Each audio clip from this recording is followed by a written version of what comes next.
Decision making is absolutely a critical skill in incident or crisis management. I would start by asking yourself, if you're a crisis manager or a coordinator, a part of that team, how comfortable are you making decisions without the full set of facts and the information available at that time? Do you understand how your decision making on a personal level, on a team level, is affected by stress and pressure that an incident or crisis can bring along? Within a crisis event, it is likely that every aspect of that event will be overwhelming in terms of decision making. The speed, the impact, the escalation, it is unstable, it is outside their experience, and there are no solutions that make sense to them within that context or that environment. Just review your own processes. How do they support the decisions you're making when it comes to, in sort of 6 months' time, a year's time, looking at you've got a regulator or board members, or heaven forbid a criminal trial, looking at that process.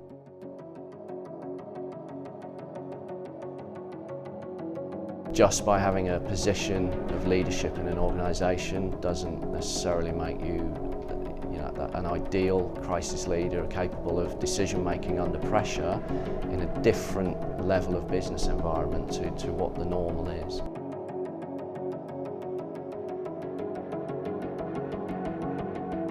Teams feel more comfortable jumping into action and to actually feel as though they're doing something to fix the problem, rather than actually sitting around and deliberating and trying to understand what that issue is. Companies tend to sort of jump from getting all the team together and then jump to communicating. The missing bit right in the middle is the assessment of the incident, making sure you understand what those key concerns are.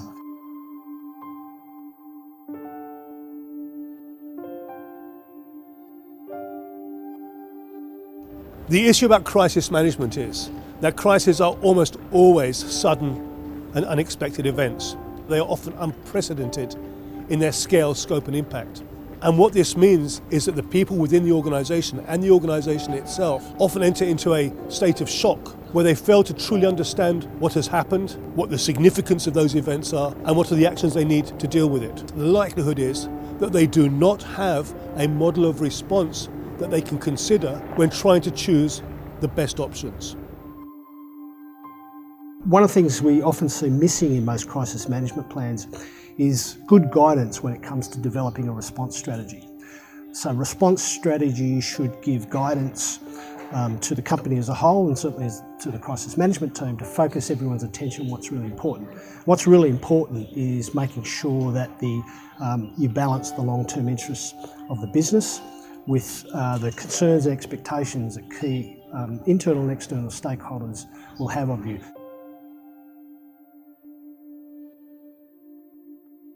There are two types of goals that people can use when they make decisions: approach goals, which are about maximising outputs, and avoid goals, which are about satisficing to minimum standards. What we found in our simulation, which was based around a terrorist attack, was that approach teams were actually much slower at making decisions overall. So we expected them to make faster decisions. They're the ones that want to get in there and save life. However, we found that this was not the case. We looked at this in more detail by actually breaking down the different types of decisions, and what we found was that early in the incident, when there was relative low task complexity, the approach teams did make much faster decisions. However, when the incident got much more complex later on, it was the avoid teams that then started to make much better decisions. So in terms of what this means for decision inertia, it suggests that we need to train individuals to be more flexible in their approach to goals.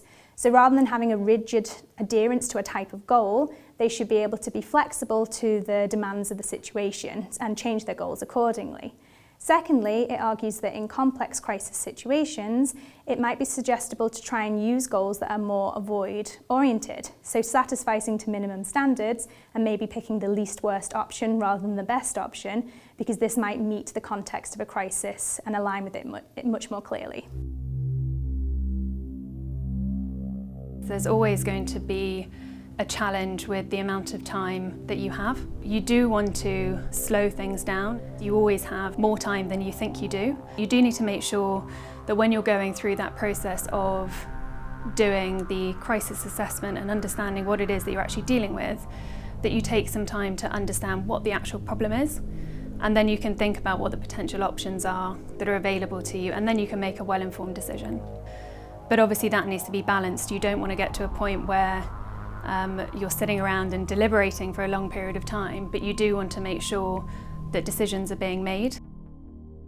The reality is, a crisis is going to last quite a long time, and are the exec going to give up all their time 24/7 for the next 8 weeks, or are they going to be a group of a team that's put together with different functions and specialisms who manage the information, the assimilation, the situational awareness, and we put in front of that decision-making authority, that exec, we put to them, and we say, look, these are your options, this is your options for action, and these are the decision reviews that we want you to make. It's a much more efficient way of working. It allows them to separate themselves from the actual crisis management team and be really strategic, take that much bigger view about what's going on.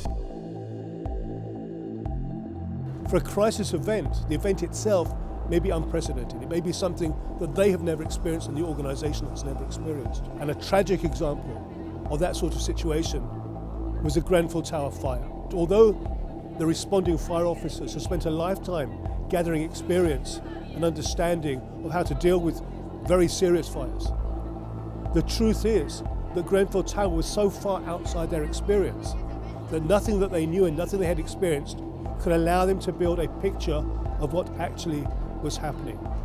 In technical terms, they lost their sense of sense-making. What does it mean?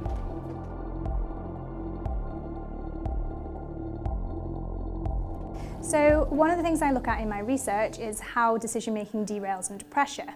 And what we identified working with the emergency services is this often wasn't due to the fact that emergency services made the wrong decision, but often they were criticised for making decisions too slowly. So for example, in the Kerslake report, which evaluated the response to the terror attack at the Ariana Grande concert, the fire service were criticised for playing no meaningful role for over 2 hours. So we decided to try and investigate why this was. Traditional decision theory suggests that people will seek to avoid choices, so they cognitively disengage with choices when they're faced with pressure, but we identified that this didn't fit with an emergency where a commander doesn't really have the opportunity to disengage. So we ran an interview study where we were asking commanders about their experiences and dealing with challenging incidents. What we found is that commanders described that they didn't disengage with choices, so they didn't avoid them, but instead they engaged in intense cognitive deliberation. And we term this decision inertia, so redundant deliberation over a problem for no gain. This was linked to negative anticipatory thinking, so negative consequences for action, what happens if I make a decision and it leads to a bad outcome, but equally being aware that negative consequences could arrive for inaction. So if I don't do anything, the incident could escalate out of control. What we concluded from this was that individuals in crises don't avoid decisions, but instead they engage in decision inertia, so they fail to act despite intense cognitive deliberation.